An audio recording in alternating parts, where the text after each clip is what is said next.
ঘরে কোনো কাজের জন্য জিনিস কিনে নিয়ে আসলে আমি খালি চিন্তা করি যে এই জিনিসটা আর কী কী কাজে ব্যবহার করা যায়। তো একটা জিনিস দিয়ে আমি অনেক কাজ করতে চেষ্টা করি। ভর্তা বাটনা কিনেছিলাম, ভর্তা বাটনার যে হাতলটা এটা দিয়ে আমি ভর্তা তৈরি করার সাথে সাথে এই যে চালের গুঁড়ার কাইও তৈরি করছি। চালের গুঁড়ার কাই কিন্তু গরম গরম এভাবে মথতে হয়। গরম গরম না মথলে যে কোনো পিঠাই তৈরি করি না কেন সুন্দর হয় না। তো আজকে আমি নারিকেলের ভাজা কুলি পিঠা তৈরি করব। তো ভালো করে মথে নিলাম গরম গরম।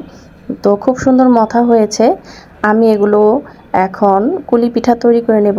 তো আমরা তো কুলি পিঠা সাধারণত তৈরি করি বেলনি ফিরিতে রুটি তৈরি করে তারপরে কেটে কেটে কুলি পিঠা তৈরি করি, কিন্তু আমি আর সেটা করি না। আমি অল্প অল্প করে ডো নিয়ে এইভাবে হাতেই ছোট ছোট করে রুটি তৈরি করি। এতে করে রুটি তৈরি করে কিছু দিয়ে কেটে কেটে এই রুটিগুলো বের করতে গেলে ছোট রুটিগুলো ওয়েস্টেজ বের হয়।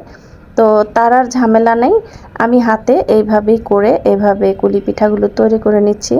নারিকেল দিয়ে কুলি পিঠার ভেতরের যে পুরটা সেটা তৈরি করে নিয়েছি। এখন হাতে একটা একটা করে এইভাবে পিঠাগুলো তৈরি করে নিব। তা আমি আবার একটুখানি ডিজাইন করে নিচ্ছি। ছোটোবেলা এই ডিজাইনটা করা শিখেছি, আমার মাকে দেখতাম বানাতো, মামি চাচি সবাই বানাতো।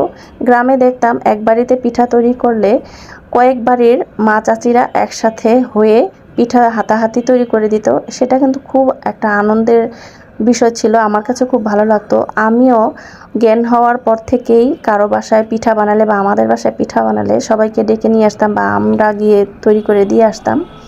তো যাই হোক, আমি এখন পুলি পিঠাগুলো তেলে ভেজে নিচ্ছি। এটা কিন্তু অনেকে কাঠ খোলায়ও ভাজে, যেমন তেল ছাড়া তাওয়ায়ও, মানে টালা যেটাকে বলে, তেল ছাড়া তাওয়ায় ভাজে। তো আমি তেলে ভাজছি কারণ আমার হাজব্যান্ড আবার তেলের ভাজাগুলি পিঠা পছন্দ করে। তেল দেওয়া আর একটু দরকার ছিল, তেলটা অল্প হয়েছে, এগুলো একটু ডুবা তেলে ভাজলে ভালো হয়। তো হালকা ব্রাউন কালার করে আমি পিঠাগুলো ভেজে নিব। তো আজকে কিন্তু আরেকটা পিঠা তৈরি করছি, সেটা হচ্ছে তালের বড়া বলে আমাদের এলাকাতে, তালের পিঠা। তো আগে আমি তাল দিয়ে, চালের গুঁড়ি দিয়ে, নারিকেল দিয়ে, দুধ দিয়ে এই ডোটা তৈরি করে নিয়েছি। এটা চালের গুঁড়ি দিয়ে তৈরি করেছি, সেই জন্য একটুখানি নরম হয়েছে। অনেকে ময়দা দিয়ে তৈরি করে, সেটা একটু শক্ত শক্ত করেও মানে গোলানো যায়। যেহেতু চালের গুঁড়া দিয়ে তৈরি করেছি, একটু নরম হলে এটা সেদ্ধ তেলে ভাজা ভাজা হতে খুব সুন্দরভাবে চালগুলো ফুলবে, সেদ্ধ হবে। তো চামচ দিয়ে আমি এইভাবে ছোট ছোট করে দিয়ে তালের বড়াগুলো তৈরি করে নিব। আর চাল দিয়ে তালের বড়া তৈরি করলে চালের গুঁড়া দিয়ে সেটা একটু বেশি মজা লাগে খেতে।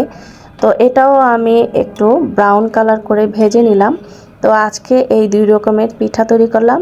তালের বড়ার বায়না ছিল আমার মেয়ের, আর নারিকেলের ভাজাগুলি ছিল আমার হাজব্যান্ডের বায়না।